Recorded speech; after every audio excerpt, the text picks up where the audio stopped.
ప్రధాన రహదారిపై గుంతలు పడి ప్రమాదకరంగా మారడంతో ఓ యువతి ఆ గుంతలు పొడిచి తన ఔదార్యాన్ని చాటుకున్నారు.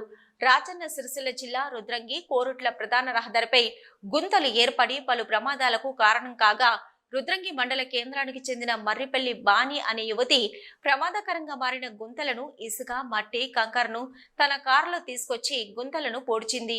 తనకెందుకులే అనుకోకుండా ఎక్కడ వాహనదారులకు ప్రమాదాలు జరుగుతాయోనని ఆలోచించి మానవతా దృక్పథంతో గుంతను పొడిచిన యువతి బాణీని పలువురు ప్రయాణికులు, ప్రజలు అభినందించారు.